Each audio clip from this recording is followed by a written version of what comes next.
आप लोगों को नोट्स मिल गए होंगे। आज मैंने आपके साथ में कुछ प्रैक्टिकल स्लाइड शेयर करी हैं। Form 16 part A part B share किया है। एक बैंक का स्टेटमेंट शेयर किया है, जहां पर बैंक का स्टेटमेंट नहीं है, शायद सर्टिफिकेट है कि आप अगर लोन से डिडक्शन क्लेम करना चाहते हैं, आपने हाउसिंग लोन लिया है और आप डिडक्शन क्लेम करना चाहते हैं, उससे आपको रेट मिल रहा है या सेल्फ ऑक्यूपाइड प्रॉपर्टी है तो भी आप कितना और अप टू व्हाट अमाउंट आप कितना इंटरेस्ट क्लेम कर सकते हैं। ठीक है, आप लोगों को नोट्स मिल गए हैं। अब मैंने चैप्टर 6 से जो हमारे पास में ओल्ड रिजीम एप्लीकेबल होगा, न्यू रिजीम में भी हमारे पास में एक दो सेशन एप्लीकेबल होंगे। उसके साथ में मैंने आपको दिया है फॉर्म 16 हाउस प्रॉपर्टी दिया है मैंने। एडवांस टेक्स्ट तो दिया है, मुझे याद है। Yes ma'am. चलिए, बहुत अच्छी बात है, सबको मिल गए हैं।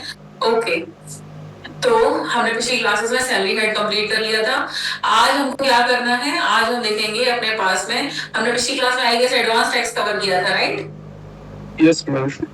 हाँ जी। तो आज हमको ITR 1 फिल करने के लिए हमारे पास में लास्ट कॉन्सेप्ट हमारा बचता है, वो आपको आना चाहिए कि इनकम फ्रॉम हाउस प्रॉपर्टी आप कैसे कैलकुलेट करते हैं। फिर उसके बाद हम सीधे सीधे अपने फॉर्म 16 को पुट करेंगे ये ITR 1 में। उसके साथ में हमारे पास में इनकम फ्रॉम अदर सोर्सेस, अगर बैंक वगैरह के इंटरेस्ट की इनकम होती है तो वो आप पुट कर सकते हैं। उसके साथ में हमारे पास में होगा चैप्टर 6 से की डिडक्शंस अवेलेबल होंगी। अगर आपने एलिजिबल हैं आप चैप्टर 6 से की डिडक्शंस के लिए, तो आप उनको अवेल करके देख लीजिए। टैक्स कैलकुलेटर पे हम अपने पास इनकम टैक्स पोर्टल पे उसको देख सकते हैं। तो पहले हम क्या करते हैं, एक बारी इनकम टैक्स पोर्टल पे चल देते हैं और हम बीच में मीनवाइल अपने पास में हाउस प्रॉपर्टी को कवर कर लेंगे। ठीक है, ओके। चलिए, हम आपको कनेक्ट कर रहे हैं to our portal. Income tax portal पे हम चलते हैं। ये आपके पास इनकम टैक्स पोर्टल है, हमने पहले भी लॉगिन किया था। अभी हम यहाँ से लॉगिन करते हैं।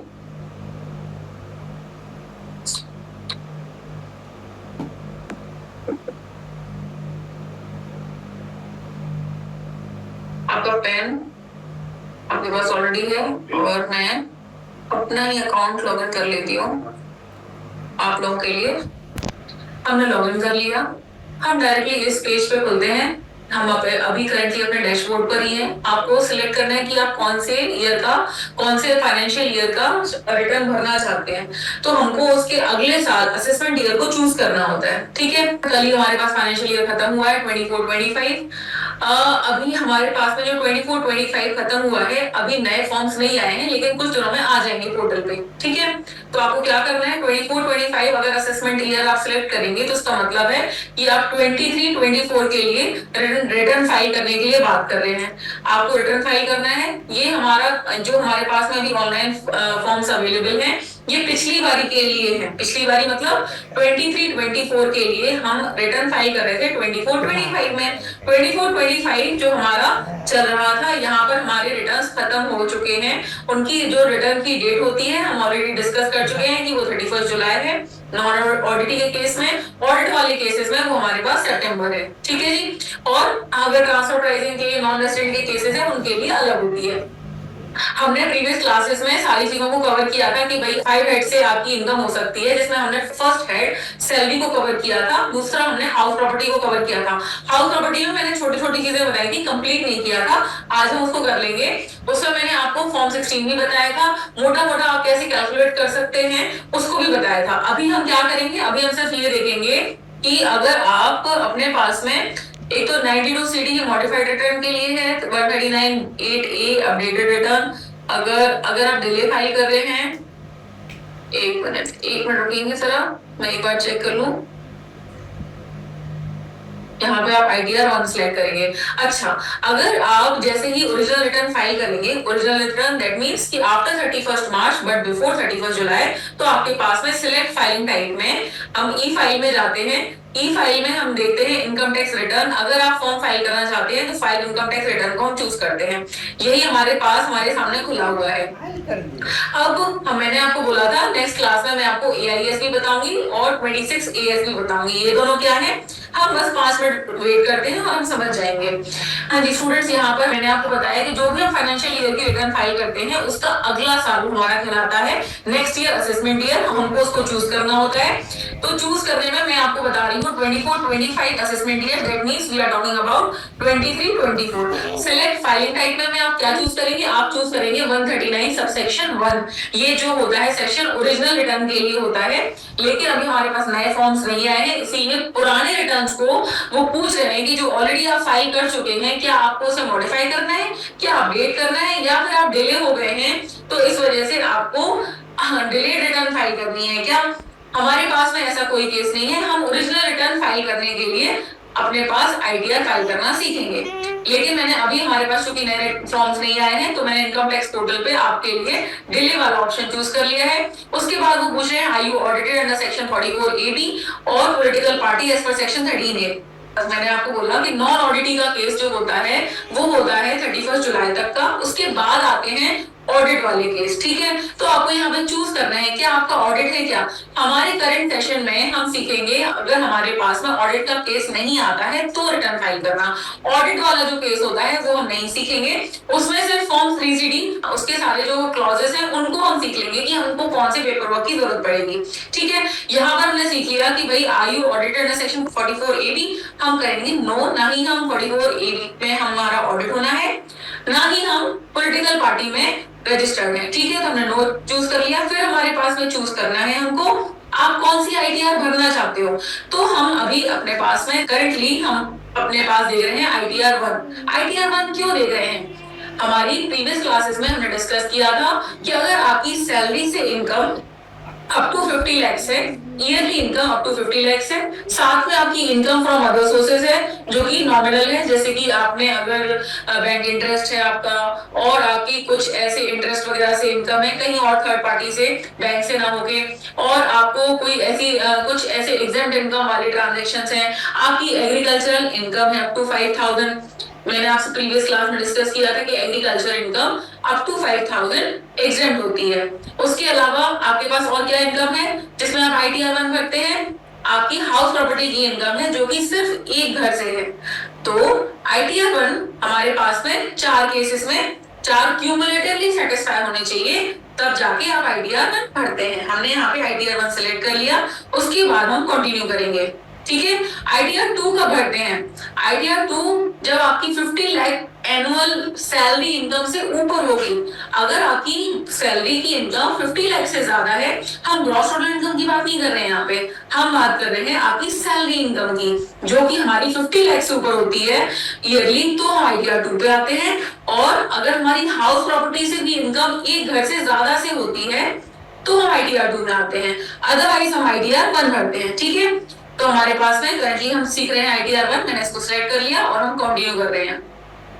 अच्छा, यहाँ पर हमारे पास में ऑप्शंस आने शुरू हो जाते हैं कि भाई आप आईटीआर 1 में आपको क्या करना होता है, स्केड्यूल्स चूज करने होते हैं। चूंकि हम यहाँ पर देख रहे हैं कि ये डिलेड रिटर्न फाइल करने के लिए हमारे पास में ऑप्शन खुल के आया है, इसीलिए वो फाइल अटैच करने के लिए बोल रहा है। मैंने आज आपको क्लास स्टार्ट होने से पहले एक आईटीआर 1 का भी फॉर्मेट शेयर किया था, पीडीएफ शायद या फिर एक्सेल शीट में आप लोगों के पास अवेलेबल है।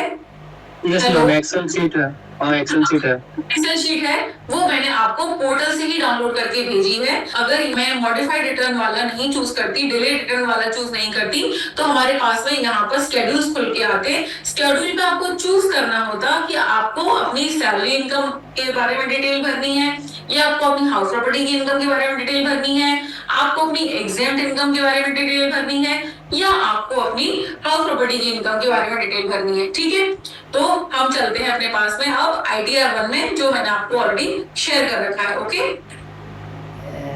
अच्छा, सैलरी की डिटेल सारी हम ऑलरेडी फॉर्म 16 के साथ में सीख चुके हैं, लेकिन हमने हाउस प्रॉपर्टी के बारे में नहीं सीखा। और उसी के रिस्पेक्ट में मैंने आपके साथ में एक डॉक्यूमेंट शेयर किया जो कि है आईसीआई बैंक का स्टेटमेंट। मैं आप लोगों के साथ में शेयर कर रही हूँ और उसकी डिटेल्स हम थोड़ी सी डिस्कस कर लेते हैं, जिससे कि हमको फॉर्म भरने में इजी हो जाएगा कि ये लिखा क्या हुआ है एक्चुअल में। हाँ जी, क्या होता है, मैंने आपको बताया था आईटीआर 1 में, अभी मैंने बात की आपसे कि हमने इस पर सैलरी की डिटेल भरनी है आईटीआर 1 में। ठीक है, साथ में हमको एक हाउस प्रॉपर्टी की डिटेल भरनी है, अदर सोर्सेस और एग्जेम्प्ट इनकम, बस इतनी ही इंफॉर्मेशन जाती है। तो जिसमें हमारे पास में एक हाउस प्रॉपर्टी की इनकम हम भर सकते हैं, तो उस हाउस प्रॉपर्टी की इनकम हम कैसे कैलकुलेट करते हैं? उस हाउस प्रॉपर्टी की इनकम में आपको कुछ नहीं करना होता है, सिर्फ इतना कि भाई आपकी जो भी एनुअल इनकम है, अगर आपने घर रेंट पे दिया है तो आपकी देख लेते हैं हम एनुअल इनकम। एनुअल इनकम जो भी आपकी एनुअल इनकम आएगी उसमें से हमको लेस करना होता है स्टैंडर्ड डिडक्शन, जो कि है 30%। जो भी आपकी एनुअल इनकम होगी उसका 30% हम निकालेंगे और हम उसको लेस कर देंगे। सपोज हमारी एनुअल इनकम होती है 1,00,000, मतलब हमने पूरे साल में अपनी प्रॉपर्टी से रेंट जो कलेक्ट किया है वो है 1,00,000, तो आपको सीधा सीधा 30% स्टैंडर्ड डिडक्शन के लिए अलाउड हो जाएगा। मैम ये 30% क्यों अलाउड होता है? ये आपने गवर्नमेंट ने आपको ये सुविधा दी हुई है कि अगर आप अपने हाउस को मेंटेन करते हैं, कोई गार्ड रखते हैं, कुछ मेंटेन करने के लिए या फिर कुछ भी उसमें छोटा मोटा काम करवाने के लिए, मैनेज करने के लिए, बेसिकली आपके जो भी एक्सपेंसेस होते हैं, तो एक्सपेंसेस आपको क्लेम करने के लिए नहीं देंगे, बल्कि आपको क्या देंगे कि आप सीधा सीधा 30% ले लीजिए, इससे ज्यादा आपका खर्चा नहीं हुआ होगा घर को मेंटेन करने में। तो 1,00,000 रुपए अगर आपकी एनुअल इनकम है तो आपको 30% स्टैंडर्ड डिडक्शन मिल जाएगा, साथ में आपको मिलेगा क्या? Interest on loan. ये आपको डिडक्ट करने के लिए मिलेगा, ये आपको एक्सपेंस करने की एक्सपेंस अलाउड होगा इनकम टैक्स में, कि भाई आपका जो ये खर्चा है इनकम टैक्स में आपको अलाउ होगा। मतलब कौन सा खर्चा? कि भाई आपने जो लोन लिया है, ये हम जो शीट देख रहे हैं आपके सामने जो स्टेटमेंट है, ये है भाई statement for claiming deduction under section 34 of the income tax act. ये सेक्शन 34 की डिडक्शन है जो हम ये बात कर रहे हैं, ये है सेक्शन 24, जो ये कहता है कि आपके हाउसिंग लोन में आपने परचेज या कंस्ट्रक्शन ऑफ हाउस प्रॉपर्टी के लिए जो लोन लिया है उसमें आपने जो भी इंटरेस्ट भरा है, ये आपकी देखिए आपका लोन के बारे में डिटेल दी हुई है कि this is to state that Anish Kumar Agarwal, Anshul Agarwal, ये डिटेल है क्लाइंट की, उन्होंने क्या लिया है? Has been granted housing loan for purchase construction of house property of, कितना अमाउंट दिया हुआ है बेटा? अमाउंट कितना दिया हुआ है? 8,38,000। ना ये आपको 1,19,09,437। 1,19,09,437 का उनको लोन ग्रांट हुआ है। तो डिटेल्स उसकी लोन की ये दी गई है कि जो उनका लोन अकाउंट नंबर है, एप्लीकेशन फॉर्म नंबर है और एड्रेस ऑफ द प्रॉपर्टी दिया हुआ है। ठीक है, हमें आईसीआई बैंक ने इतना लोन दिया हुआ है, उस पर उन्होंने लोन की रीपेमेंट करने के लिए ईएमआई की इंस्टॉलमेंट्स उन्होंने हमको एक स्टेटमेंट दिया हुआ। हमारे पास में जो पर्टिकुलर ईयर है वो है अप्रैल 22 से मार्च 31 तक उनकी जो ईएमआई बनी वो बनी है भाई 16,64,580 की, जिसमें प्रिंसिपल अमाउंट जो है वो है 8,38,547 और इंटरेस्ट अमाउंट है 8,26,033। ये इंटरेस्ट अमाउंट है जो कि उन्होंने रीपे किया है। हमारे पास मैंने बोला कि हम जब हाउस प्रॉपर्टी की इनकम कैलकुलेट करते हैं तो उसमें हमको एक स्टैंडर्ड डिडक्शन अलाउड होती है, दूसरा हमको अलाउड होता है कौन सा खर्चा? जो कि हमने इंटरेस्ट भरा हुआ है। इंटरेस्ट हमने कितना भरा हुआ है भाई? ये जो मैंने येलो मार्क किया हुआ है वो है 8,26,033। Yes ma'am, okay. ओके, तो हमारे पास में आपको ये एक्सपेंस अलाउड हो जाएगा, यहाँ पर हमको 33,000 हो जाएगा, साथ में आप ये लिख देंगे 8,26,033, ये आपका एक्सपेंस आपको अलाउड हो जाएगा। तो मैम हमारी एनुअल इनकम तो कम है, हमारा एक्सपेंस ज्यादा है, तो क्या इसमें लॉस आ जाएगा? हाँ जी, हमारे पास हम लिखेंगे loss in house property head, ये हमारे पास में हाउस प्रॉपर्टी का लॉस आ जाएगा। भाई कितना आ जाएगा? हम कैलकुलेट कर लेंगे नॉर्मल कि भाई हमारा है 8,26,033 प्लस 30,000 का और उनको एक्सपेंस अलाउड है स्टैंडर्ड डिडक्शन में, माइनस कर देंगे हमारी एनुअल इनकम 1,00,000, तो हमारे पास में हमारा जो लॉस आ जाता है वो आ जाता है 7,56,033। ठीक है, अब सबको समझा? ये किसी को कोई प्रॉब्लम तो नहीं है? एक minute, just a minute, I got a message. Raunak, I am here to answer your queries. हाँ जी, पूछिए, आप बेझिझक पूछिए जिसको जो प्रॉब्लम है। मैडम मेरा क्वेरी है, पूछ ले। हाँ दुल्ला जी, ये जो इंटरेस्ट है वो हर साल क्लेम होगा क्या? और हाँ। ये इंटरेस्ट, ये तो इंटरेस्ट है इस लोन अमाउंट पे, तो सबका तो इंटरेस्ट चेंज होगा। सबका क्या होगा? मतलब मेरा कहना मतलब है, इनको 1 करोड़ मिला है लोन, ठीक है? हाँ, लेकिन ये जरूरी नहीं है ना सबको 1 करोड़ मिले, किसी को 10 लाख मिले, किसी को 5 लाख भी मिल सकता है हाउसिंग लोन। करना है आप, उन्होंने जितने की प्रॉपर्टी मॉर्गेज की होगी उसी हिसाब से उनको लोन मिला होगा। वही बात बोल रहा हूँ, तो उस हिसाब से ही ना इंटरेस्ट होगा मैम। बिल्कुल, आपके पास, मैं आपको सिर्फ ये फॉर्मेट दिखा रही हूँ कि ये लीगल पेपर है। आप जब इनकम टैक्स रिटर्न में फॉर्म फाइल करेंगे तो आपके पास में वेरीफाइड अमाउंट होना चाहिए कि कितना आप डिडक्शन क्लेम कर रहे हैं। अगर आपको 8,26,033 का वो आपको इंटरेस्ट अलाउ कर रहे हैं एक्सपेंस, तो आपके पास में पहले तो वेरीफाइड प्रूफ होना चाहिए। ये बैंक ने स्टेटमेंट इशू किया है कि भाई आप आईटीआर फाइल करेंगे तो आपको सेक्शन 24 में ये डिडक्शन अवेलेबल है। कितने अमाउंट की? ये अमाउंट उन्होंने दे रखा है कि ये प्रिंसिपल और इंटरेस्ट अमाउंट ये है, ठीक है? अच्छा मैम, एक सवाल और है, अगर रेंट पे नहीं दिया हो तो? अगर क्या? रेंट पे नहीं है हाउस, हम लोन लिए लेकिन लोन लेके घर बनाया है, ठीक है, रेंट पे नहीं है घर, तब आपको एक मिनट, तब आपको मैक्सिमम 30,000 का डिडक्शन अलाउड होगा इंटरेस्ट में, या फिर 2 लाख का भी हो सकता है। 2 लाख का कौन से केसेस में होता है? जिसमें आपके पास में 3 कंडीशन अगर आपने सेटिस्फाई करनी है। पहली कि आपका जो लोन है वो 1999 के बाद में है, मतलब सन 2000 के बाद आपने लोन लिया हुआ है। दूसरी कंडीशन, आपने लोन जो है वो घर बनाने के लिए ही लिया है, ऐसा नहीं कि कोई भी लोन ले लिया।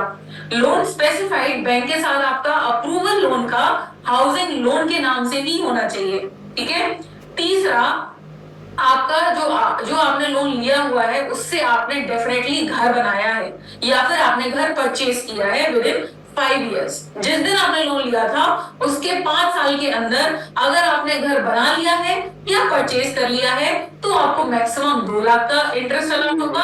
अगर आपने ये कंडीशन सेटिस्फाई नहीं कर पाए हैं तो भी आपको 30,000 तक का इंटरेस्ट अलाउड होगा, उस केस में जिस केस में आपने अपनी हाउस प्रॉपर्टी लोन पे नहीं दे रखी, सॉरी रेंट पे नहीं दे रखी, तब भी।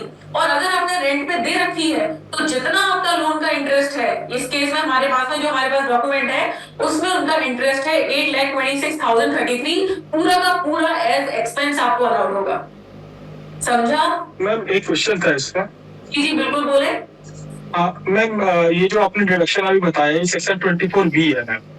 हाँ जी मैम जैसे एक छोटा सा क्वेश्चन था इसमें, ये जैसे मान लीजिए मैम मेरा हाउस जो है रेंट पे नहीं है, ठीक है मैम, रेंट पे नहीं है, और हमने क्या किया इसमें मैम किसी से 2,000 रुपए पे, जी रेंट पे नहीं है मैम, और 11 महीने का जो रेंट है मैम वो हम कैश पे किसी को दे दे रहे, तो 11 दूना 22,000 रुपए ये रेंट का हो गया अमाउंट, हमको इनकम आ गई 22,000 रुपए।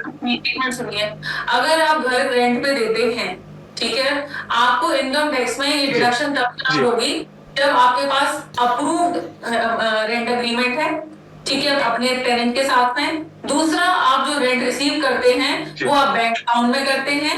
तीसरा, आप उसको रिसीट, प्रॉपर रिसीट देते हैं जो आपको रेंट वो देता है उसकी, ठीक है। अगर आप ये कंडीशन सेटिस्फाई करते हैं तभी आपके लिए ये चीजें काम की हैं, अदरवाइज आपका नहीं माना जाएगा कि वो आपने रेंट पे दे रखा है, ठीक है। लीगल बेस यही है। जब तक आप मैम कोई सीलिंग लिमिट है ये 24B पे? 24B में कोई सीलिंग लिमिट नहीं है, कितना भी। मैं आपको यहाँ पे क्या बात करूँ, एनुअल इनकम जो है हमारे हाउस घर के रेंट की, एनुअल इनकम, एनुअल रेंट कितना आ रहा है, उनको सिर्फ 1 लाख का रेंट मिल रहा है, फिर भी उनको 30% डिडक्शन अलाउड है 30,000 की, और साथ में इंटरेस्ट ऑन लोन उनका कंपोनेंट जो इस साल का है वो है 8,26,033, ये पूरा अलाउड है। अगर उन्होंने, मैंने फिर से बोला, अगर अपने रेंट टेनेंट के साथ में अग्रीमेंट है रिटन, दूसरा वो बैंक अकाउंट में रिसीव करते हैं अपना टेनेंसी रेंट, तीसरा वो प्रॉपर रिसीट देते हैं, ये तीनों कंडीशन सेटिस्फाई होनी चाहिए। नहीं तो बाकी सब फेक नहीं करने लगेंगे कि बस कुछ भी कर दिया कि हाँ भाई हमारा घर तो रेंट पे है, ऐसा नहीं होता ना। मैं रौनक हूँ और मेरे को एक डाउट था। जी पूछे। बिल्कुल। रेंट पे देने के बाद वो सामने वाली पार्टी वो रेंट पे बिजनेस करे, फॉर एग्जांपल वो रेंट पे घर दे दिया और उस पे ही वो प्रोविजन का स्टोर खोले तो कैसे? हाँ तो कोई बात नहीं, आपके लिए तो वो रेंटल इनकम है ना, वो उसपे भाई उसपे वो फैक्ट्री चलाए उस प्रोमाइसेस में वो खुद रह ले, उस प्रोमाइसेस में वो शॉप खोले, खोल ले, स्टोर हाउस बना ले, फैक्ट्री बना ले, आपको क्या दिक्कत है? आपको रेंटल इनकम से मतलब है, आपको इससे कोई फर्क नहीं पड़ता। आप हैं मकान मालिक, ओनर को, और ओनर ने रेंट पे दिया, ठीक है, उसका काम खत्म हो गया। अब जो टेनेंट है वो उसे किस चीज के लिए यूज कर रहा है वो आपके लिए मैटर नहीं करता, ठीक है। वो आपकी पर्सनल चॉइस है कि भाई आप अपने जो हाउसिंग प्रॉपर्टी है उसमें किसी को फैक्ट्री या कमर्शियल शॉप बनाने देना चाहते हो या नहीं, वो आपकी पर्सनल चॉइस है। वो आपने आपस में डिस्कस कर लिया होगा, आपके कॉन्ट्रैक्ट के हिसाब से होगा। वो कॉन्ट्रैक्चुअल लिमिटेशंस में आ जाता है जो हमारे पास कॉन्ट्रैक्चुअल अग्रीमेंट एक्ट होता है उसके अकॉर्डिंग। हम यहाँ पर इनकम टैक्स से रिलेटेड बात कर रहे हैं। इनकम टैक्स एक्ट को, इनकम टैक्स डिपार्टमेंट को इससे कोई फर्क नहीं पड़ता कि आपका टेनेंट आपकी प्रोमाइसेस में क्या कर रहा है, ठीक है। वो आपको टेनेंट दे रहा है, आपके साथ में अग्रीमेंट है, वो इलीगल काम कर रहा है वहां पे, जिसके लिए आप अश्योरिटी दे रहे हो, वो आपको बैंक अकाउंट में पेमेंट दे रहा है, बात खत्म। मैम रेंट इनकम लेने की कोई लोन लिमिट भी होती है मैम कि कितना रुपए किराया से कम नहीं ले सकते? नहीं, ऐसा कुछ भी नहीं है। वो तो एक्चुअल बेसिस पर है। अब कितने से कम नहीं हो सकता है, वो एक स्टैंडर्ड रेंट होता है। मैं इस चीज को यहाँ पे बताना नहीं चाह रही थी क्योंकि फिर वो ना थोड़ा सा बल्कि हो जाता है टॉपिक। फिर भी मैं आपने पूछा है तो मैं बता देती हूँ। निधि, सुरेश एंड सुरेश अगेन आप मेरे से पूछ लेना, मैं इस क्वेरी का आंसर दे दूँ। You have raised your hand, I have seen, ठीक है। हाँ जी, एक हमारे पास में आप मिनिमम रेंट कितना शो करेंगे ये डिपेंड करता है आपके स्टैंडर्ड रेंट से। स्टैंडर्ड रेंट क्या होता है भाई? जो प्रोमाइसेस आपने रेंट पे दी हुई है उसी की सिमिलर प्रोमाइसेस सेम सोसाइटी में या सेम लोकेलिटी में अगर वो रेंट पे गई हुई हैं, अगर वो रेंट पे गई हुई हैं तो assessing officer while making your assessment वो ये कह सकता है कि भाई जितना रेंट उसका है उतना ही रेंट आपका क्यों नहीं है, और वो आपका असेसमेंट करने के टाइम पर आपकी इनकम बढ़ा देगा कि आप झूठ बोल रहे हैं कि आपका रेंट जो है वो 1 लाख है बट एक्चुअल में वो 12 लाख है, ठीक है। तो उसको कहते हैं हम स्टैंडर्ड रेट। दूसरा, कितने अमाउंट से ज्यादा आप कलेक्ट नहीं कर सकते, वो होता है एक rent control act. Rent control act ये कहता है कि जो म्युनिसिपल कॉर्पोरेशन ने रेंट के लिए, जैसे हमारे पास में एक स्टैंप ड्यूटी वैल्यूएशन अथॉरिटी होती है कि वो सर्कल रेट डिसाइड करती है कि कितनी प्रॉपर्टी का रेट एक्चुअल में क्या होगा, ठीक है। स्टैंप ड्यूटी वैल्यूएशन अथॉरिटी करती है, म्युनिसिपल कॉर्पोरेशन उसके साथ में सपोर्टिंग डिपार्टमेंट होते हैं, ठीक है। तो कभी कभी ऐसा भी होता है कि मान लीजिए कोई 20 लाख की प्रॉपर्टी है लेकिन वो 45 लाख में सोल्ड हो रही है, वो तो डिमांड और प्रॉपर्टी की लोकेशन पे डिपेंड करता है। लेकिन अथॉरिटी ने तो डिसाइड कर दिया ना कि 20 लाख से नीचे नहीं बिकेगी ये प्रॉपर्टी, और अगर आप 20 लाख से नीचे में आप बेच भी रहे हो और कोई खरीदने वाला भी है तब भी आप कम से कम स्टैंप ड्यूटी तो जो होगी वो 20 लाख में दोगे ही दोगे। ऐसे ही रेंट कंट्रोल डिपार्टमेंट भी होता है, रेंट कंट्रोल एक्ट जिसके अकॉर्डिंग वो चलता है। वो ये कहते हैं कि इससे कम आप रेंट या इससे ज्यादा आप रेंट चार्ज नहीं कर सकते। ये डिपार्टमेंट बहुत ही ज्यादा इनऑपरेटिव है, कोई इसमें इंपॉर्टेंस नहीं रखता है, इसीलिए आप जो क्लेम करते हो इनकम टैक्स डिपार्टमेंट को वो अग्री कर जाता है, प्रोवाइडेड कि आपके पास लोकेलिटी में या आसपास जो सेम प्रोमाइसेस हैं उनका रेंट कितना है, क्योंकि आपका असेसमेंट तो हो गई होगा। जब असेसमेंट होगा तो आपके एरिया जो क्या होता है, जब हम रिटर्न फाइल करते हैं तो हमारा वार्ड नंबर जाता है, जो वार्ड नंबर होता है उसके लिए स्पेसिफिकली एक commissioner of income tax dedicated होता है। जो कमिश्नर ऑफ इनकम टैक्स होता है, आपको सुनने में आया होगा नॉर्मली कि हमारे यहाँ का सीआईटी कौन है। सीआईटी से डिपेंड क्यों हमारे लिए वो इम्पोर्टेंट है, क्योंकि वो इस चीज में नेक्सस रखता है कि जो लोग अपने पास में इस प्रॉपर्टी के इंटरेस्ट की या फिर मतलब जो भी सारी वैल्यूएशन कर रहे हैं वो लगभग ठीक है या नहीं होता। चूंकि वो क्या है, ऑफिसर है, उसको इतना ज्यादा इनकम टैक्स के बारे में पता नहीं होता, लेकिन जितना भी वो अपने जजमेंट से डिटरमाइन कर पाता है वो करता है। तो हम क्या करते हैं कि आपके पास में इतना ज्यादा रिजिड होने की जरूरत नहीं है, कितना आ रहा है जो एक्चुअल में आ रहा है उसमें चलिए आप, ठीक है। अभी मेरे पास 3 लोगों ने पूछिए। Good evening ma'am. हाँ जी बोलिए मैम। जो अभी आपने लॉस वाला पॉइंट जो अभी आपने बताया था उसको एक बार प्लीज रिपीट कर दीजिए। हाँ बिल्कुल, देखो ये थोड़ा हौच-पौच हो गया है, क्या मैं दूसरे पेज पे लूं या ऐसे ही मैं बता दूं चलेगा? इसी में बता दीजिए मैम। ठीक है, देखो हाउस प्रॉपर्टी की इनकम जो होती है वो आपकी रेंटल इनकम होती है, वो हाउस प्रॉपर्टी की इनकम होती है। वो हाउस प्रॉपर्टी की इनकम कौन ले सकता है? कोई भी जिसको रेंटल इनकम आ रही हो। रेंटल इनकम किससे आ रही हो? रेंटल इनकम किसी भी बिल्डिंग और लैंड अपार्टमेंट से। लीगल लैंग्वेज यही है, लैंड, बिल्डिंग और अपार्टमेंट भी मतलब कोई लैंड से जुड़ी हुई बिल्डिंग, किसी बिल्डिंग से जुड़ा हुआ लैंड, जैसे कोई पार्किंग में यूज हो रहा हो, गार्डन में यूज हो रहा हो, वो सब कुछ, ठीक है। उसका हमको डिटरमाइन करना है कि आपका एनुअल रेंट क्या है, ठीक है। हो सकता है आपका पूरे साल में कुछ हिस्सा, मतलब 3-4 महीने जो घर था आपका खाली रहा, लेकिन बाकी टाइम पूरे टाइम ऑक्यूपाइड रहा, ठीक है। तो जो भी आपका एनुअल रिसीव हुआ है आपको रेंट, वो आप प्लेस कीजिए एनुअल रेंट में, फिर उसको आप माइनस करेंगे इससे स्टैंडर्ड डिडक्शन आपको कितनी मिलेगी, आपका जो भी एनुअल रेंट है उसका 30%, ठीक है।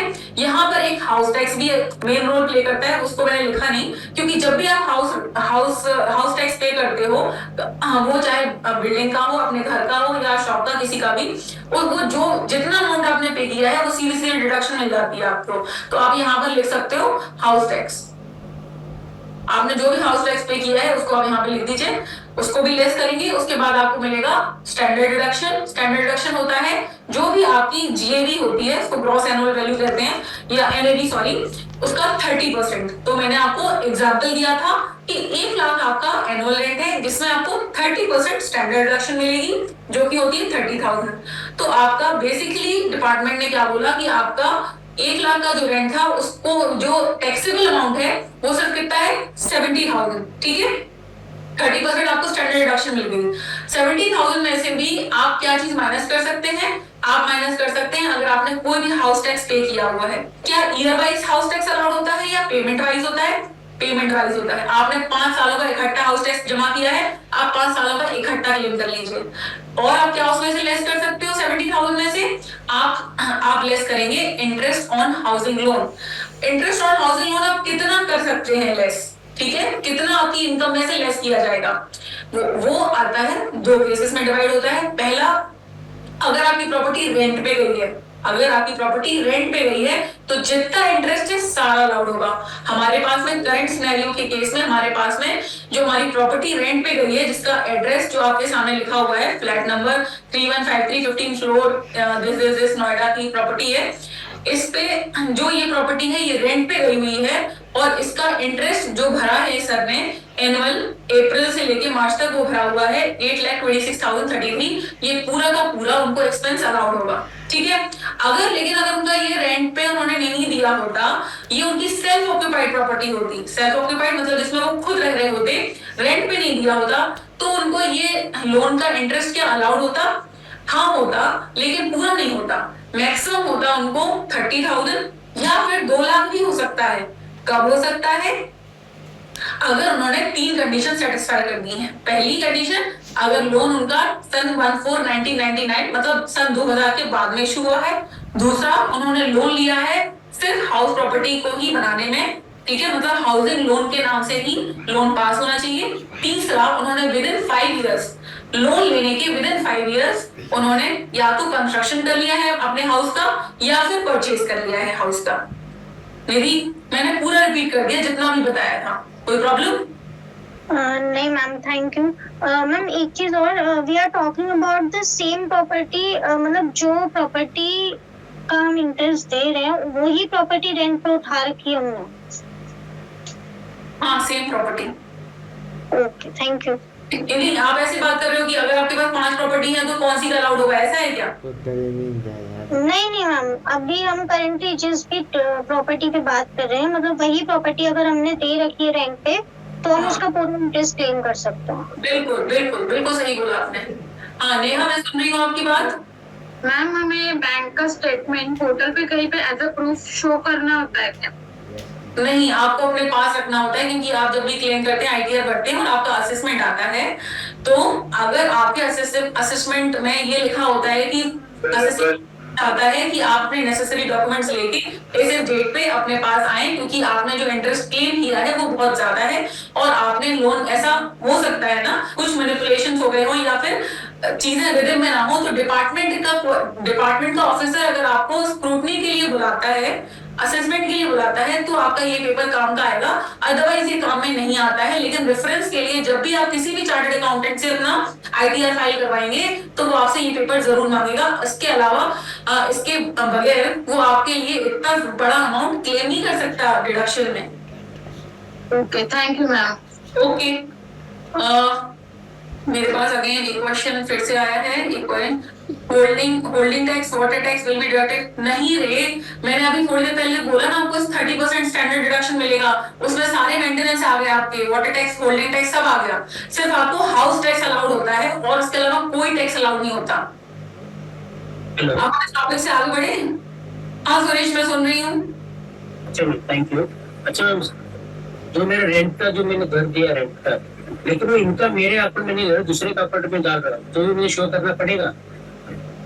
आप अपने जो इनकम आ रही है आपकी रेंटल की, वो आप अपने हाथ पे नहीं ले रहे हो, आप क्या कर रहे हो उसका दूसरे का अकाउंट में डाल रहा हूँ। दूसरे अकाउंट में, यस, दूसरे अकाउंट में डाल रहे हो तो डिपेंड करता है। अगर वो आपका रिलेटिव है, रिलेटिव लाइक योर वाइफ, या फिर आपकी अनमैरिड डॉटर, या फिर आपका बेटा जो कि माइनर है, तो फिर आपको अलाउड होगी, नहीं तो नहीं होगी। किसी और के सर फ्रेंड का अकाउंट में डाल और क्या, इसके अलावा कोई और नहीं एप्लीकेबल है? इसके अलावा मैंने आपको बोला आपके सिर्फ ब्लड रिलेटेड एप्लीकेबल है। ब्लड रिलेटेड भी में भी हमारे पास में एक लिस्ट है जिसको वो कंसीडर करेंगे, बाकी लोगों को नहीं करेंगे। अगर आप अपनी साली के नाम पर कोई घर लेते हैं और उसके नाम पे लोन लेते हैं, आपको अलाउड नहीं होगा। रेंट है ना, मैं दूसरे का अकाउंट में डालता है, मेरे अकाउंट में नहीं लगता। आपके हाथ में अगर रेंट नहीं आता है तो फिर आप कैसे कह सकते हो कि वो आपने रेंट पे दिया हुआ है? मैंने थोड़ी देर पहले बोला था ना कि आपके बैंक प्रॉपर्टी तो मेरा है ना, तो आना मेरे चाहिए। नाम पे है। क्या प्रॉपर्टी मेरे नाम पे है, प्रॉपर्टी मेरे नाम पे है, ठीक है, प्रॉपर्टी आपके नाम पर है, फिर तो रेंट में दूसरे का अकाउंट में डालता है, तो उनके मेरे अकाउंट में दुकान नहीं है, तो दूसरे अकाउंट में डाल देता है। ठीक है। आप क्या मैं जान सकती हूँ, आपसे थोड़ा रेफरेंस के लिए बता दीजिए जिससे मुझे क्वेश्चन का आंसर देने में सुविधा होगी कि आप किसी दूसरे के अकाउंट में डालते हैं, वो कौन है? फ्रेंड है मेरा। ठीक है, आप अगर अपने फ्रेंड के अकाउंट में अपना रेंट पे कर रहे हैं, उससे कोई दिक्कत नहीं है, लेकिन फिर आपको इसका, जब आपका असेसमेंट होगा, आपको क्वेश्चन का आंसर देना होगा कि आप ऐसा क्यों कर रहे हो। क्योंकि अगर ऐसा हो रहा है और उसकी इनकम दूसरे के हाथ में जा रही है, तो उसके हाथ में फिर टैक्स लगेगा ना, कि उसकी एनुअल इनकम बढ़ रही होगी, उसको टैक्स भरना पड़ रहा होगा, वो डिफरेंट केस है। लेकिन यहाँ पर आप ये क्लेम करते हैं कि आपकी हाउस प्रॉपर्टी रेंट पे है, तो आप इसको प्रूव कैसे करें? ये क्वेश्चन जो होते हैं, ये डिस्प्यूट का मैटर आ जाता है। यहाँ पर असिस्टिंग ऑफिसर आपको बुला के पहले 4 सवाल करेगा, उसको वो सेटिस्फाई होता है तो आपको अलाउड होगा, नहीं होता है तो नहीं होगा। Ma'am, house tax is also of the same property? अभी हम ITR 1 के लिए देख रहे हैं। ये हमने जो रिलेवेंट इंफॉर्मेशन अपने सामने देखी है, वो सिर्फ ITR 1 के रिस्पेक्ट में देखी है। जब हम ITR 2 में शिफ्ट करेंगे तो मैं इसको थोड़ा सा और एक्सटेंड कर दूंगी, ठीक है? नहीं, मैं ये पूछ रही हूँ कि जैसे हाउस टैक्स भी हम क्लेम कर सकते हैं ना, तो हाउस टैक्स भी उसी प्रॉपर्टी का ना जिसका हम डिस्क्रिप्शन देख रहे हैं अभी? नहीं, ऐसा कुछ भी नहीं है। आपके पास में जो भी प्रॉपर्टी है उसने आपने हाउस टैक्स पे किया हुआ है, in the name house tax, ठीक है? किसी भी घर में आपने प्रॉपर्टी टैक्स पे किया है ना, बात खत्म, आप उसको क्लेम कर सकते हो। Okay, thank you. ओके, क्योंकि जब मैं आपको ITR 2 में ले जाऊंगी, यहाँ पे ITR 1 में मैंने आपको बोला था कि ITR 1 में अगर आपने सिर्फ एक हाउस प्रॉपर्टी पे आपकी इनकम आ रही है तो आप ITR 1 में जाएंगे। अगर आपकी एक हाउस प्रॉपर्टी से ज्यादा की इनकम है, मतलब 2 घरों से या 2 शॉप कमर्शियल जो भी है उससे आ रही है, मतलब 2 आपके पास इनकम सोर्सेज हैं in the name of house property, तो आप ITR 2 में शिफ्ट हो जाएंगे। जब आप ITR 2 में शिफ्ट होंगे तब आपको मल्टीपल प्रॉपर्टीज की डिटेल लेनी होगी, ठीक है? उनके हर प्रॉपर्टी के नाम पर हो सकता हो आपने हाउसिंग लोन लिया हो, किसी प्रॉपर्टी के नाम पे लिया हो, किसी की प्रॉपर्टी के नाम पे ना लिया हो, तो आपको हाउसिंग लोन के रिस्पेक्ट में जो भी आपको इंटरेस्ट कंपोनेंट अलाउड होंगे उनके बारे में भी डिटेल लेनी होगी, ठीक है? उसके साथ में आपने सेल्फ ऑक्यूपाइड कितनी प्रॉपर्टी कर रखी है उनकी भी डिटेल लेनी होगी। क्यों मैं कह रही हूँ ऐसा? क्योंकि as per income tax act अगर आपके पास में आप एक से ज्यादा सिर्फ 2 तक अप टू 2 घरों तक आप सेल्फ ऑक्यूपाइड प्रॉपर्टी क्लेम कर सकते हो, उसके बाद जो भी प्रॉपर्टी होगी वो आपकी deemed to be let out हो जाती है। इसका क्या मतलब होता है? इसका मतलब ये होता है, मैं थोड़ा सा क्लीन कर लूं तो मुझे आपको एक्सप्लेन करने में इजी हो जाएगा। देखिए, मैं आपको बता रही हूँ कि अगर आपके पास मान लीजिए 5 प्रॉपर्टी है, ठीक है? मैंने यहाँ पे 4 मार्क बनाए, 5, ठीक है? तो एक में आप सेल्फ ऑक्यूपाइड प्रॉपर्टी है आपकी, एक में आप खुद रहते हैं, एक को आपने गेस्ट हाउस बना रखा है, एक आपकी खाली पड़ी है एम्प्टी, और ये आपकी ऑक्यूपाइड है, ये आपकी ऑक्यूपाइड है। तो गवर्नमेंट डिपार्टमेंट की नजर में, सॉरी इनकम टैक्स डिपार्टमेंट की नजर में जो आपकी ये खाली है ना, इसको वो मान लेंगे deem to be let out. आपने वो मानेंगे कि या की खाली नहीं है या की लेट आउट है, और इसका स्टैंडर्ड रेंट के हिसाब से नोशनल रेंट बनाया जाएगा। नोशनल रेंट पे आपको इनकम टैक्स भरना पड़ेगा। ये जबकि जब सेल्फ ऑक्यूपाइड प्रॉपर्टी की बात आती है 2 घरों तक कोई दिक्कत नहीं होती, उसके ऊपर घरों में दिक्कत होती है, क्योंकि जैसे ही आपके नाम पे रजिस्ट्री होती है ऑटोमेटिकली उसको deem to be let out property माना जाता है। वो क्या है, वो एक्चुअली में हम मतलब इनकम टैक्स केसेस में थोड़ा और अंदर की तरफ जाते जाएंगे तो ये टॉपिक और बड़ा होता जाएगा, तो इसको मैं कट शॉर्ट करती हूँ और यहाँ पे हम अभी ITR 1 तक ही देखते हैं। ITR 1 के लिए हमें जितना कंटेंट चाहिए था वो हमारा रेडी हो गया है। ओके, अब मेरे पास कोई क्वेरी नहीं आ रही है, तो मुझे लगता है कि हमारे पास ना हाउस प्रॉपर्टी का concept for ITR 1 concept clear है। ठीक है, बंद करूँ मैं इसको? मैं बंद कर रही हूँ इसको। और हाँ बोले कौन? दीपक जी बोल रहे हैं, बोलिए। हाँ मैम, मैं ये कह रहा था, कोई क्वेश्चन नहीं था, मैं क्वेश्चन और पूछ लेता हूँ। तो ये जो लॉस है 24 वाला जो अभी आपने बताया था मैम, जो आपके पास लॉस है 7,26,000 था जी, क्या ये ग्रॉस टैक्सेबल इनकम से कम होता है? ये जब मैं आपको कैरी फॉरवर्ड बताऊंगी तब बताऊंगी, लेकिन अभी के लिए मैं बता देती हूँ जो हमारी ओल्ड ITR है, मतलब ओल्ड सिस्टम ऑफ टैक्स है, उसमें ये आपको अलाउड है ग्रॉस टोटल इनकम में एडजस्ट करनी है। ठीक है, लेकिन न्यू रिजीम में आपको अलाउड नहीं है। न्यू रिजीम में आपको अलाउड नहीं है लॉस हाउस एडजस्ट करने के लिए। कुछ पॉइंट तक, मतलब कुछ एक्सेस तक अलाउड है, पर्टिकुलर हेड्स। ये मैं आपको 3 हेड कंप्लीट कराने के बाद बताऊंगी। जैसे अपना कैपिटल गेन खत्म होगा उसके बाद मैं आपको एडजस्टमेंट सिखाऊंगी कि ये कैसे होता है। ठीक है, hello. Okay ma'am, thank you ma'am.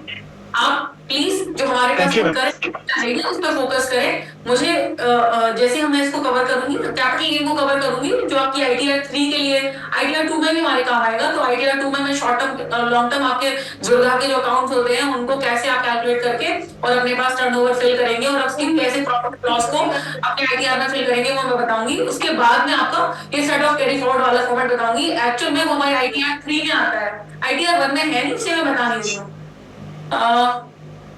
For a monthly salary of or 4,50,000 and with annual exemptions of 1,30,000, what will be my monthly tax reduction? तो क्या हम ये थोड़ी देर बाद बात करते हैं इसके बारे में। सर आप मुझसे अपने रियल लाइफ प्रॉब्लम्स पूछ रहे हो, वैसे ये एजुकेशनल क्लास है लेकिन फिर भी आपने पूछा है, मैं क्लास के बाद बताऊंगी। अभी क्लास का फ्लो नहीं खराब करते हैं, ठीक है? हाँ, किसी को और किसी हाउस प्रॉपर्टी से रिलेटेड कोई बात पूछ रही है, फिर मैं आगे शिफ्ट करूँ। पिछली क्लास में मैं पूरा कवर कर लिया था, एडवांस टैक्स से रिलेटेड कोई बात नहीं होगी। उससे पहले हमने क्या कवर किया था? TDS भी कवर कर लिया ना, IDS कर लिया है, तभी मेरे से कोई कुछ नहीं बोल रहा है। तो ठीक है, अब हम ITR 1 भरने के लिए बिल्कुल प्रिपेयर हो गए हैं। हमने सैलरी कंप्लीट कर लिया है, हमने हाउस प्रॉपर्टी के बारे में नॉलेज ले लिया है। अच्छा, सबको ये चीज तो आती होगी ना कि आप अपने बैंक स्टेटमेंट्स में से अब आपने जो आपको इंटरेस्ट मिला हुआ है उसको तो कैलकुलेट करके देख ही सकते हो, है ना? हर क्वार्टर में आपको एंट्री होती है। वो तो AIS में तो ऐसे भी दिखाता है इंटरेस्ट कितना मिला। हाँ बिल्कुल दिखाता है, लेकिन आपको क्रॉस चेक करना होता है। अरे मैम, एक छोटा सवाल है। हाँ जी, हाँ जी। अरे माँ और बेटा हाउस लोन लेता है, ठीक है? तो माँ के नाम से प्रॉपर्टी है तो ये बेटा गारंटर बनता है, तो क्या दोनों क्लेम कर सकता है क्या? दोनों नहीं कर सकते, एक ही कर सकते हैं। अगर वो ज्वाइंट ओनरशिप में है तो ज्वाइंट है। तो अगर हमारे पास ज्वाइंट ओनरशिप है तो 2 बारी डिडक्शन क्लेम की जा सकती है। मतलब 2 लाख माँ को, 2 लाख बेटे को, सेल्फ ऑक्यूपाइड प्रॉपर्टी के केस में, ठीक है? 2 माँ, 2 बेटे को मिल जाएगी। और अगर एक ही के नाम पर है, मतलब कि अगर ओनरशिप एक ही है, ओनर माँ है और बेटा तो सिर्फ रेंट रिसीव वगैरह कर रहा है, तो डिडक्शन नहीं मिलेगी। ओनरशिप पेपर में नाम दोनों का होना चाहिए। अगर ओनरशिप जो रजिस्ट्री है, स्टैम्प पेपर है, उसका दोनों का नाम है, दोनों को जॉइंट ओनरशिप है, तो आपको डिडक्शन दोनों को मिलेगी separate. Okay ma'am, thank you. Okay, किसी को किसी को प्रॉब्लम है, आगे बात करें? चलिए ठीक है, मैं इसको बंद कर रही हूँ। हेलो मैम, एक डाउट है। हाँ बिल्कुल, पूछिए। कि हमारा 2 माल का घर हो और नीचे का घर और ऊपर दोनों में से एक रेंट पे दिया हो तो वो रेंट चलता है? हाँ बिल्कुल चलता है। आपने 2 माले हैं आपके घर के, इसमें से एक रेंट पे गया हुआ है, ऐसा बोल रहे हो आप? हाँ चलता है, बिल्कुल चलता है।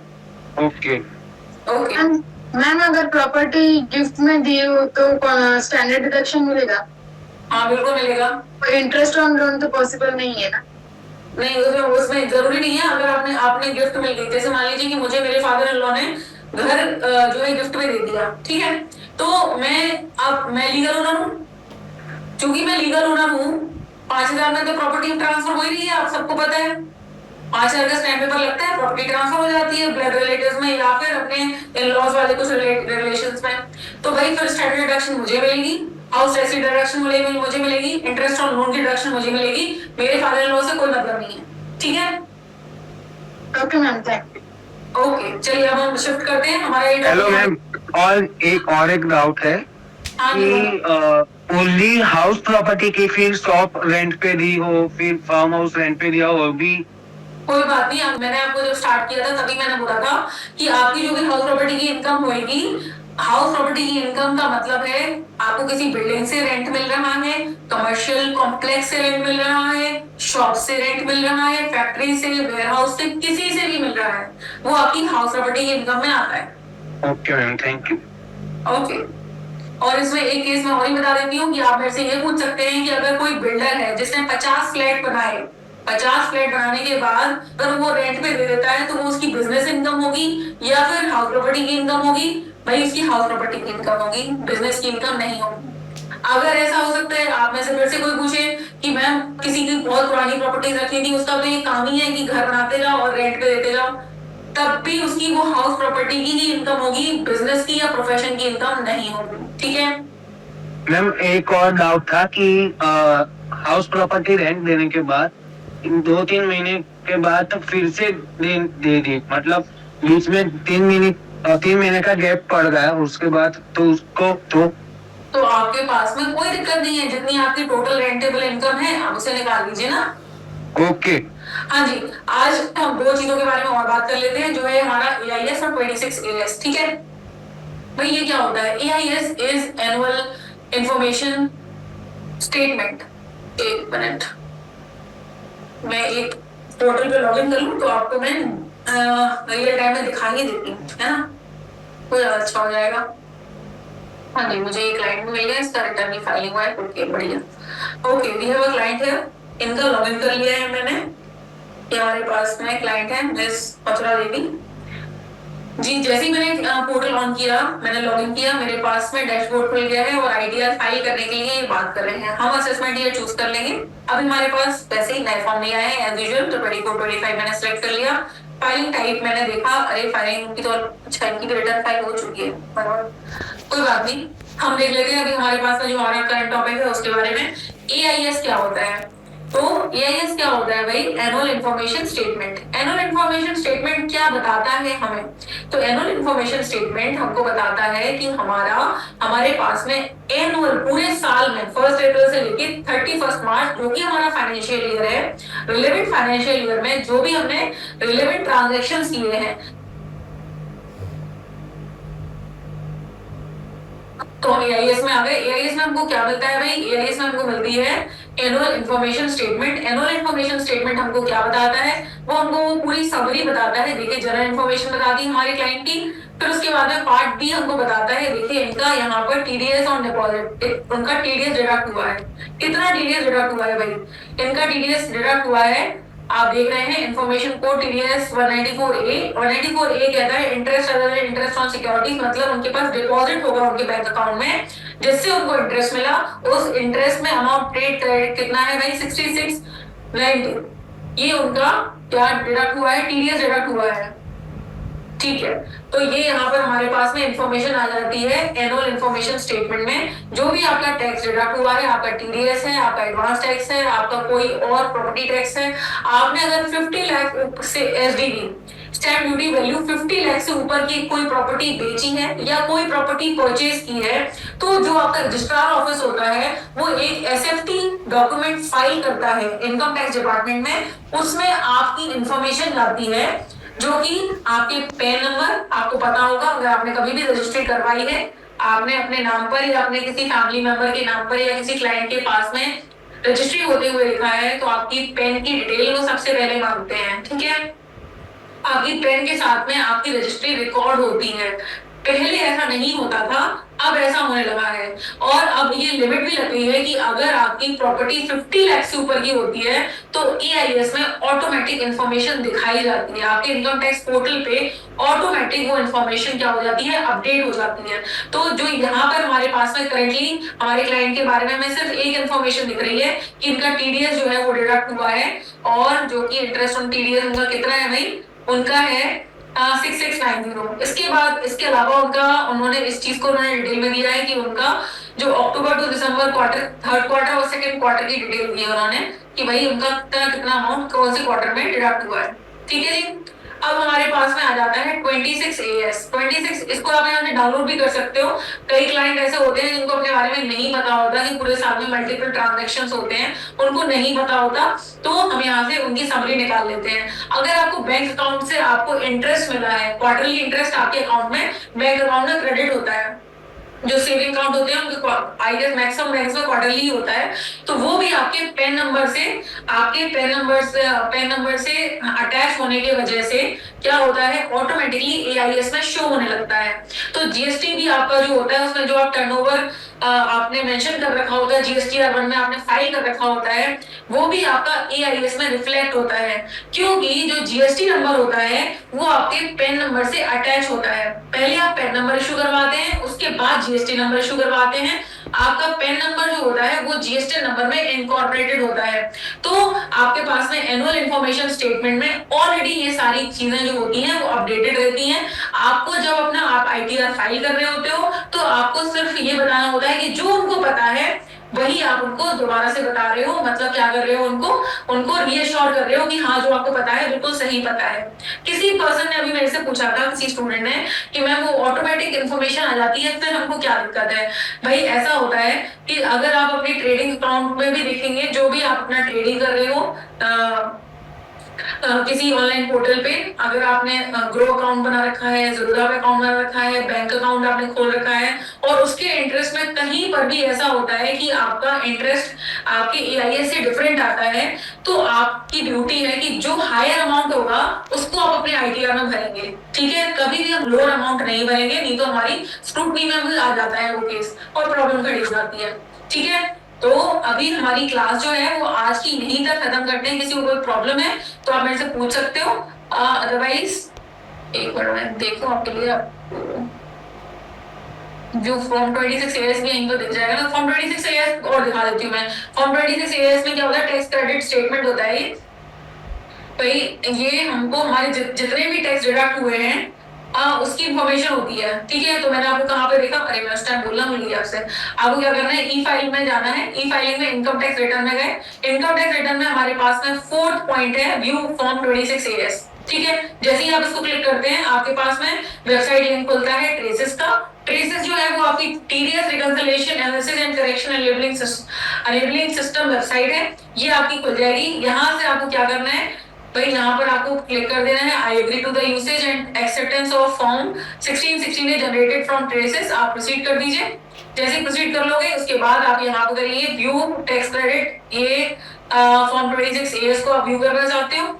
उसके बाद हमको असेसमेंट ईयर चूज कर लेना है। असेसमेंट ईयर हमारे पास 25-26, क्योंकि हम पुराने के बारे में बात कर रहे हैं। और उसके बाद में HTML में सिलेक्ट कर लेते हैं, व्यू डाउनलोड कर लेंगे और हमारे पास वो चीज खुल जाएगी। ये नीचे हमारे पास में पूरा आ गया। अभी हमने थोड़ी देर पहले देखा था कि भाई उनका TDS डिडक्ट हुआ था 6690, उसकी इंफॉर्मेशन ये आ रही है। ठीक है, अगर उन्होंने और कुछ भी किया होता उसकी इंफॉर्मेशन भी आ रही होती। क्या किया होता, जैसे भी हमारे पास में रिस्पेक्टिव सेक्शन दे रखे हैं कि अगर उन्होंने क्या करा होता, वर्चुअल डिजिटल एसेट सेल किया होता है, टैक्स कलेक्ट किया होता है, कलेक्शन सोर्स में रिफंड आया होता उनका TDS का, या उनका कोई प्रॉपर्टी उन्होंने परचेज की होती उसकी डिटेल आ रही होती। अगर वो मैंने बताया आपको 50 लाख से ज्यादा की होती। ठीक है, वर्चुअल डिजिटल एसेट अगेन वही चीज आ रही है। एक मिनट। ठीक है, TDS TCS की सारी इंफॉर्मेशन आ रही है यहाँ पे, लेकिन हमारे पास में सिर्फ एक ही इंफॉर्मेशन उनके लिए रिलेवेंट है जो कि फिल्ड अप है, और उनकी ये आ रही है PNB का, Punjab national bank regional office का, उनका 10 नंबर हमारे रिस्पेक्टिव बैंक का दे रखा है और अमाउंट दे रखा है कि उन्होंने कितना TDS काटा है। तो ये हमारे पास 26AS में सारी SSC की इंफॉर्मेशन आती है, जो आप अपने पास में ऑटोमेटिकली कहाँ पे देख सकते हो, अपने पोर्टल पे आराम से देख सकते हो। अच्छा, एक चीज और देख लेते हैं, डैशबोर्ड पे आ जाते हैं।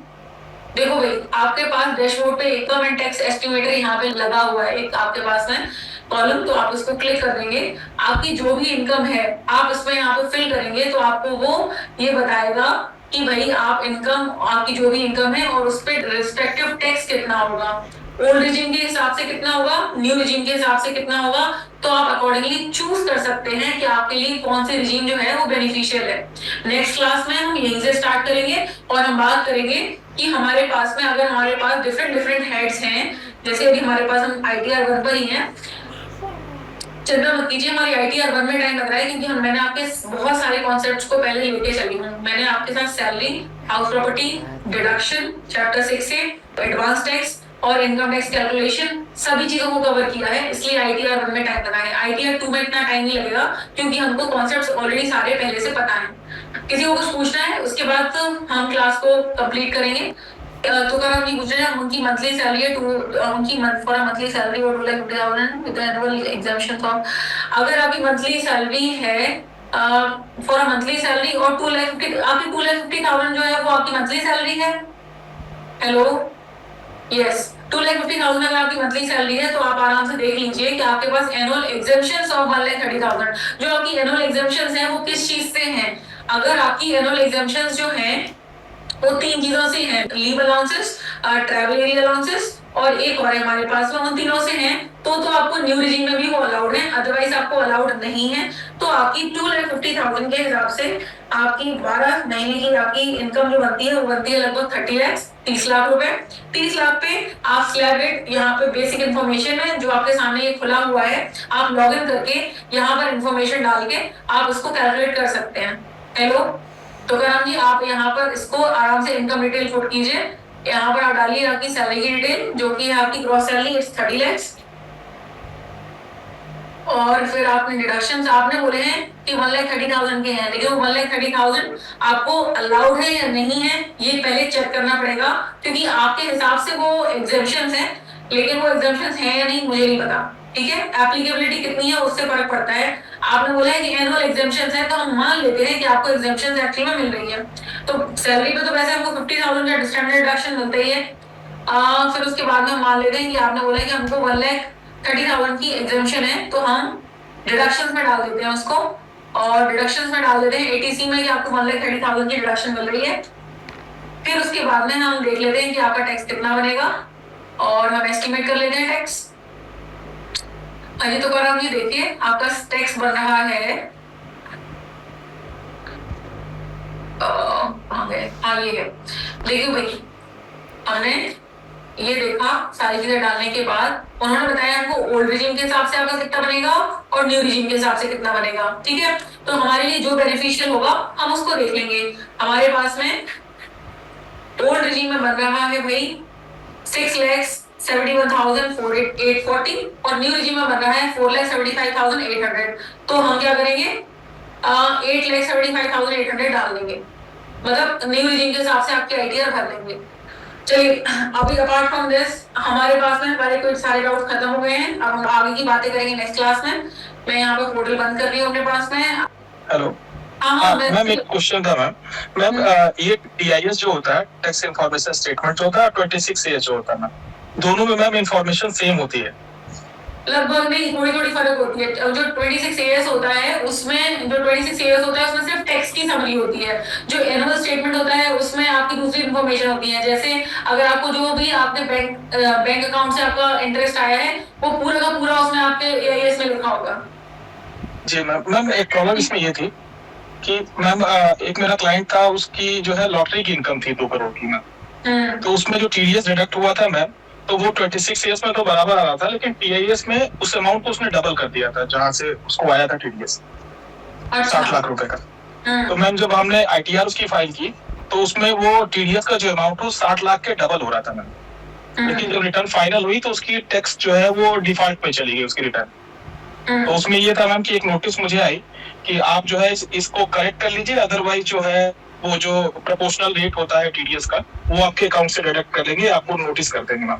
तो चूंकि ऑलरेडी मेरा TDS ज्यादा शो कर रहा था मैम, तो हमने आज तक रिटर्न उसको करेक्ट नहीं की मैम तब से, लेकिन आज तक वो डिफॉल्ट एटीसी बना हुआ है मैम। 2 महीने हो गए, लगभग 2-3 महीने।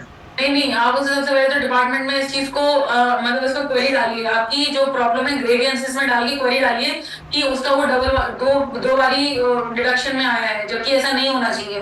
अगर ऐसा करेंगे तो ऐसा भी होना चाहिए कि अगर आप फिर उसका रिफंड मिलना चाहिए भाई, अगर 2 बार टीडीएस। जी मैम, रिफंड तो आ रहा है मैम, स्टेटमेंट में आईटीआर में रिफंड लेके आ रहा है। हाँ तो बस तो ठीक है ना, 2 महीने में आ जाएगा रिफंड, का ही वो प्रॉब्लम है। तब ठीक है मैम, साथ में ठीक है मैम, भाई आपने डिपार्टमेंट के हिसाब से चलिए। ठीक है मैम, ठीक है ma'am, thank you ma'am. Okay, चलिए, see you all in the next class, take care, bye bye.